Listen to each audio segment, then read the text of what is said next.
We have all read D&C 38:30. If ye are prepared, ye shall not fear. But what exactly does being prepared look like?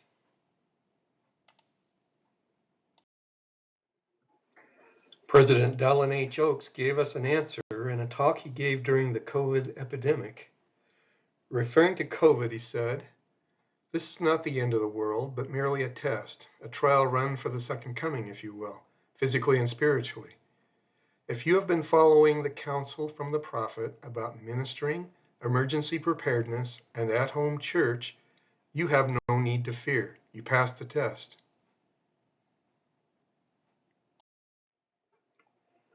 Two and a half years ago, we met as a stake leadership group in a meeting similar to this one and discussed what we wanted to do administratively to become better prepared.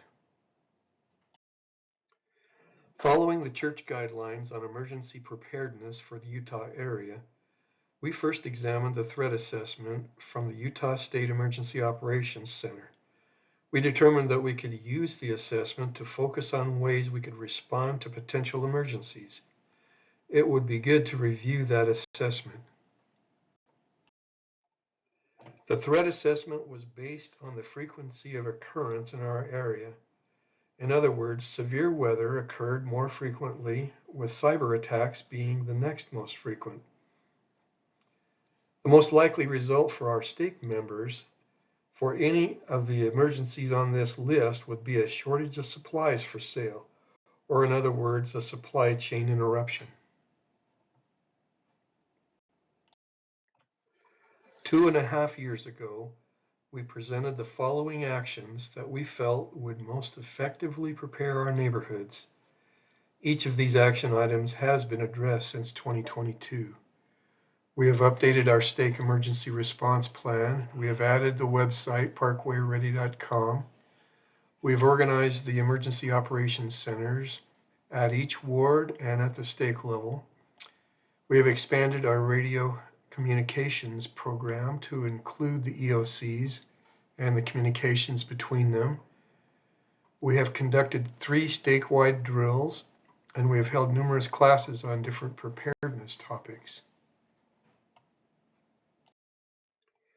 After working with our plan, we should ask, has it made a difference? I would say administratively the answer is yes. Our neighborhoods are better prepared and organized to respond to an emergency now. Has the threat assessment remained the same? We can easily compare 2022 to 2024 via the Utah State websites. On this slide, we can compare the threat assessments from 2022 to 2024 side by side. Recently, the responsibilities for generating this assessment has been moved from the State Emergency Response Group to an analysis center called the State Information and Analysis Center, or SIAC. Comparing the two assessments, I would comment that I think the focus has shifted from general emergencies to a more law enforcement-centric view of threats. The threats, however, may now be more personal. Tren de Araguas, a Venezuelan gang more violent than MS-13, has begun moving into Harriman. Our preparation discussions need to include an attitude of situational awareness greater than we needed in 2022. I believe, however, that the 2022 assessment still is relevant to our planning. As I mentioned previously, I believe administratively we are better prepared for emergencies than we were in 2022. This administrative preparedness does not include one key element. The stake has no food, water, or other material supplies for our stake members. Utah State, Salt Lake County, and South Jordan City likewise are not storing supplies for us. The church is not capable of supplying the needs for a community for more than a short period of time. And the most likely outcome of most of the emergencies on Utah's threat assessment list results in supply chain interruptions. Our stake members are consumers. We produce very few of our needed supplies. We simply purchase them.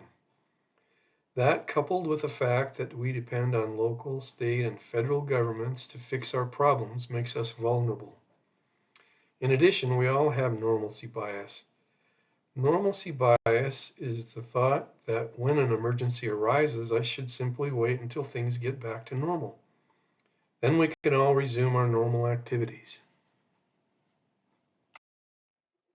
For our stake to become more self-reliant, we need to be resilient at the family level. Our families need sufficient supplies stored to allow them to function independently during an emergency.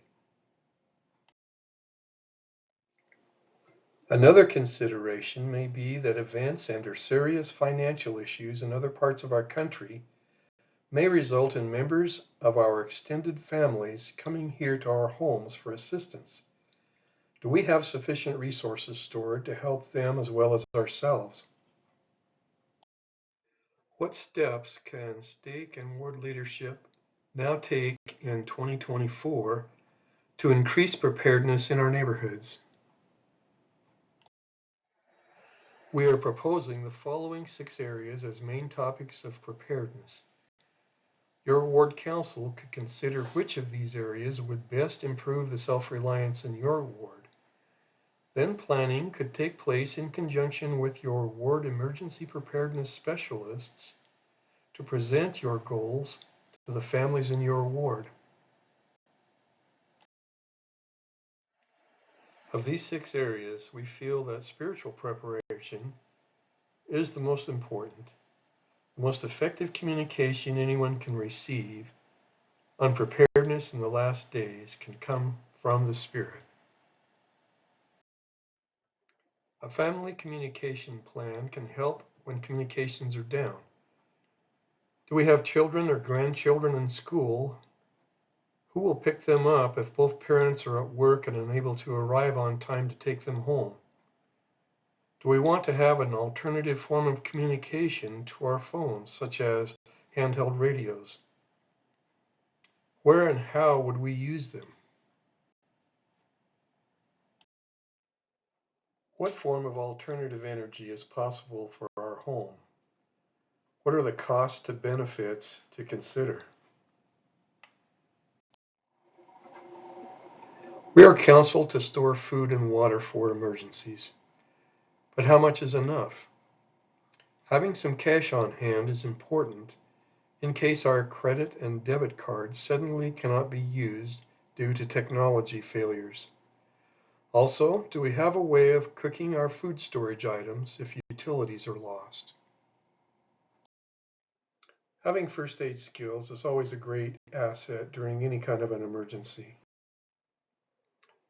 Having your vital documents available during an emergency may make your life much easier. Documentation to prove home ownership, personal identification, family relationships, and so forth have been vital to recovery efforts in many past emergencies.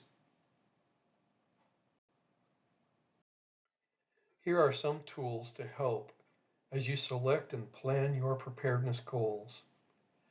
ParkwayReady.com has been developed and programmed by members of our stake. The website has information on most of the 6 topics we have proposed. You can also research the internet to find information relevant to your goals. Plan and work with your ward emergency preparedness specialists. They are your resource. Also, you can plan and host classes where you feel it would be beneficial. We also suggest that you participate with our weekly GMRS radio net to become more proficient with your radios and to learn the procedures we use in communicating within our neighborhoods. Lastly, we suggest you include articles and messages on preparedness in your Sunday bulletins. We ask initially in this presentation, who is coming to help?